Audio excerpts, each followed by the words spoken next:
ठीक है, पक्का, ठीक है ना। कृष्णाय वासुदेवाय हरे परमात्मने प्रणतः क्लेशनाशाय गोविंदाय नमो नमः। ओम श्री गणेशाय नमः, श्री सीताराम नमः, श्री राधे श्याम नमः, उमापति महादेव की जय, श्री गुरुवे नमः, श्री हनुमते अवराजिए, सब संतन की जय, सब भक्तन की जय। जय जय सीताराम, जय जय राधे श्याम।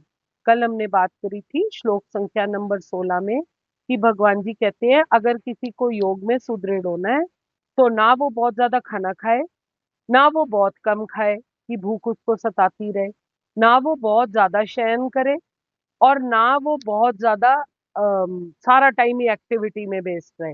तो भगवान जी कहते हैं कि बैलेंस्ड ह्यूमन बीइंग होना चाहिए, उसको ना इधर को ज्यादा होना चाहिए ना उधर को ज्यादा नहीं होना चाहिए, सिर्फ तभी वो परमानंद और परम शांति को ध्यान के थ्रू पा सकते हैं। ठीक है, अब हम पढ़ते हैं श्लोक संख्या नंबर 17 फटाफट फिर से। दुखों का नाश करने वाला योग तो यथा योग्य आहार विहार करने वाले को, कर्मों में यथा योग्य चेष्टा करने वाले का और यथा योग्य सोने तथा जागने वाले का ही सिद्ध होता है। यहाँ पर भी वो बोल रहे हैं जिसका आहार और एक्शन सब यथोचित कंट्रोल में रहता है, जो खाने सोने आमोद प्रमोद तथा काम करते हुए सारी आदतों में निमित्त रहता है, वह योग अभ्यास द्वारा भौतिक कलेशों को नष्ट कर सकता है। खाने पीने सोना ब्रह्मचार्य भंग करने से शरीर के जो आवश्यक कार्य हैं या योग अभ्यास की जो प्रगति है वो स्थगित हो जाती है। इसीलिए वो कह रहे हैं सब कुछ बैलेंस तरीके से करना बहुत अनिवार्य है। योग उनके लिए बहुत आसान प्रक्रिया है, डिसिप्लिन उनके लिए, आचरण में रहना उनके लिए, अनुशासन से चलना उनके लिए बहुत इजी है, जो कि अपने आप को अपने मन की गति को कंट्रोल करना। योग में वो ऐसे लोग हैं जो स्थित हो सकते हैं, खाना ठीक से खाते हो, सोते ठीक से हो, अपने कर्म निष्ठा पूर्वक पूरे करते हो, योग के कार्यों में लगे रहे, वो अल्टीमेटली अपने दुखों से निजात पा सकते हैं। श्लोक संख्या नंबर 18 पर हम आते हैं। अत्यंत वश में किया हुआ चित्त जिस काल में परमात्मा में ही भली भांति स्थित हो जाता है, उस काल में संपूर्ण भोगों से स्पृहा रहित पुरुष योग युक्त है, ऐसा कहा जाता है।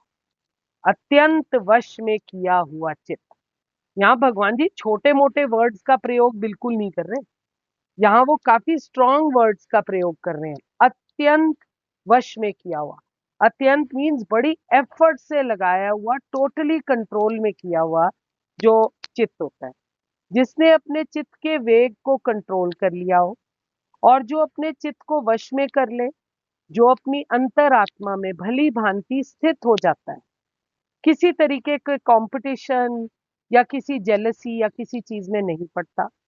ऐसा साधक जो है वो भोग वृत्ति में नहीं पड़ता, वो भोगों से दूर रहकर योग युक्त हो सकता है।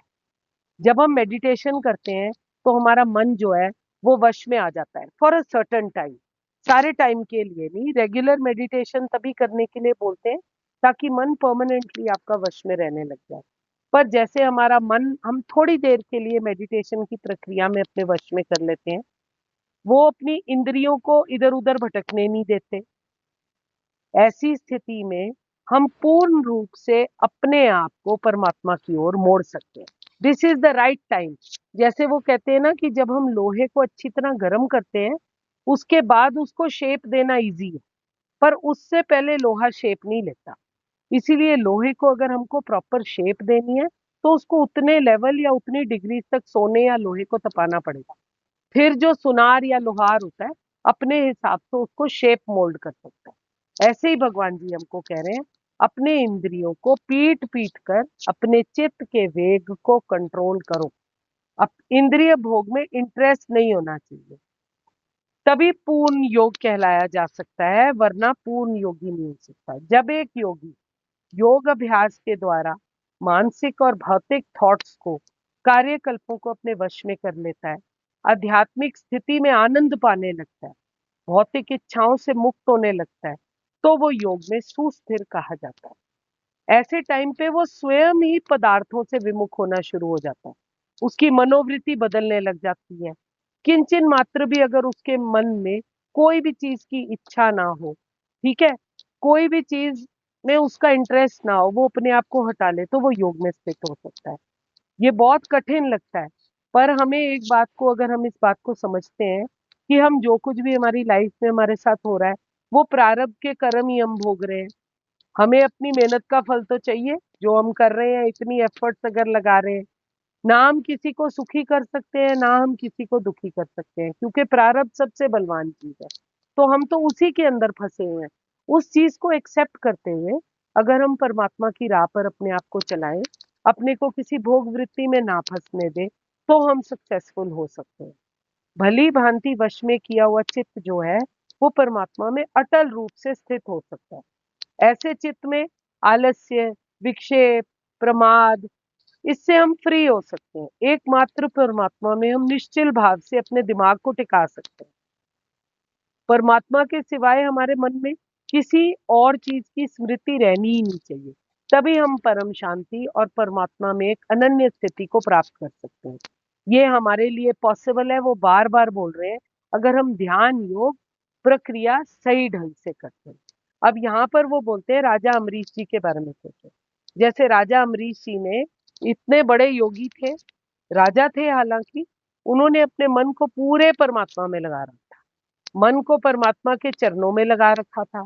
वाणी से वो सिर्फ परमात्मा के गुणगान करते थे, अपने हाथों से मंदिर की झाड़ बुहार सेवा करते थे, कानों से परमात्मा की कथा सुनते थे, लीला गुण श्रवण करते रहते थे, आंखों से परमात्मा के दर्शन करते थे, अपने शरीर से दूसरे भक्तों के शरीर का स्पर्श करते थे, घ्राणेन्द्रियों से तुलसी, फल इत्यादि जो परमात्मा के चरणों में चढ़ाए जाते थे, उनकी सुगंध लेते थे, अपने जीभ से केवल भोग का खाना खाते थे, तुलसी चरणामृत पाने के लिए ही उनको स्वाद लगता था। पाँवों से वो तीर्थ स्थान पर विजिट करते थे, मंदिर जाते थे। सारी इच्छाएं उन्होंने परमात्मा की प्रसन्नता की ओर कर रखी थी, और सिर वो परमात्मा के आगे झुकाते थे। उन्होंने इस तरीके से अपनी बॉडी का एक एक अंग परमात्मा को समर्पित कर दिया था। सब कुछ उनका परमात्मा के नाम में एक निष्ठ होकर चलता था। इसीलिए उनको हम योगी कहते हैं। ऐसा स्पृहा रहित पुरुष योग युक्त हो सकता है। हमें भी इसके लिए ही एस्पायर करना चाहिए, तभी हमें परमात्मा की प्राप्ति हो सकती है, या हम परमात्मा के प्रेम में भली भांति स्थित हो सकते हैं। श्लोक संख्या नंबर 19। जिस प्रकार वायु रहित स्थान में दीपक चलायमान नहीं होता, वैसे ही उपमा परमात्मा के ध्यान में लगे हुए योगी के जीते हुए चित्त की कही गई। फिर से पढ़ती हूँ। जिस प्रकार वायु रहित स्थान में स्थित दीपक चलायमान नहीं होता, वैसे ही उपमा परमात्मा के ध्यान में लगे हुए योगी के जीते हुए चित्त से की गई। अब जीते हुए चित्त को उन्होंने किससे कंपेयर किया है? जीते हुए चित्त को उन्होंने दीपक की लौ से कंपेयर किया है, जहां पर वायु नहीं बहती। योगी का मन स्थिर ऐसे होना चाहिए जैसे दीपक एक जगह पर हमने जला दिया है, पर वहां पर वायु नहीं है। तो दीपक की जो लौ है वो एकदम स्ट्रेट आसमान की तरफ फोकस्ड रहेगी, पर वायु अगर चलेगी तो वो एकदम डिस्टर्ब हो जाएगी। यहाँ पर उन्होंने बोला है कि ऐसी जगह पर ध्यान योग में ऐसी प्रक्रिया से स्थित होना है कि हमारे जो मन की लौ है, वो परमात्मा की लौ के साथ कनेक्ट होनी चाहिए, वो किसी भी चीज से अफेक्ट नहीं होनी चाहिए। ऐसे योगी का चित्त अडिग, अनअफेक्टेड, साधना में हर समय स्थित मस्त रहता है। वो परमात्मा के ध्यान में विचलित होता ही नहीं है। कॉन्सेंट्रेशन से वो परमात्मा की तरफ हर समय लगा रहता है, और किसी भी चीज का वो होश नहीं रखता। दीपक को वो निश्चलता के भाव से यहाँ दिखलाने की कोशिश कर रहे हैं। जो दीप है वो चित्त की भांति प्रकाशमान और चंचल है, ठीक है। उसी के साथ मन की समानता यहाँ पर ढूंढी गई है। जैसे वायु नहीं लगती तो दीपक की जो ज्योति है वो हिलती डुलती नहीं है। दोबारा से बता रही हूँ। उसी प्रकार वश में किया हुआ जो चित्त है, वो ध्यान काल में सब प्रकार से प्रोटेक्टेड होकर एकदम जैसे एक केस के अंदर बंद हो जाता है, हिलता डुलता नहीं है। ध्यान में उसका मन जरा भी इधर उधर नहीं जाता, वो अविचल भाव से समभाव में रहता है। और परमात्मा की तरफ फोकस्ड रहता है। ऐसा जीता हुआ चित्त इस प्रकार परमात्मा के स्वरूप में अचल स्थिर हो जाता है। वश में ना किया हुआ चित्त नहीं ठहर सकता। इस बात को ही दिखलाने के लिए परमात्मा ने यहाँ पर एक सिमिली दी है। चित्त में अगर कोई गड़बड़ हो, कोई कामना हो, कोई भौतिक चिंतन हो, आसपास लोगों की फिक्र हो, दूसरे की फिक्र करते रहो, तो आपका मन कभी भी अविचलित नहीं रह सकता। ध्यान योगी ये सब अफोर्ड ही नहीं कर सकता, क्योंकि वो भली भांति जानता है ये उसका लास्ट चांस है। उसको क्या पता वो कल सूख कर होकर पैदा होए, इसीलिए वो इस चांस को वेस्ट नहीं करना चाहता। ध्यान योगी ध्यान की प्रक्रिया के थ्रू परमात्मा की प्राप्ति में अचल रूप से स्थिर रहता है और परमात्मा के स्वरूप में उसका मन जो है वो ठहर जाता है। यहीं पर विश्राम करती हूँ। कृष्णाय वासुदेवाय हरे परमात्मने प्रणतः क्लेशनाशाय गोविंदाय नमो नमः। जय जय सीताराम, जय जय राधे श्याम। श्री हित हरिवंश, श्री हित हरिवंश, श्री हरिवंश। सबको राम राम जी। आपका दिन शुभ हो। आपके हृदय में प्रेम प्रभु को मैं नमस्कार करती हूँ। कोई भूल त्रुटि हो तो कृपया मुझे क्षमा कीजिए।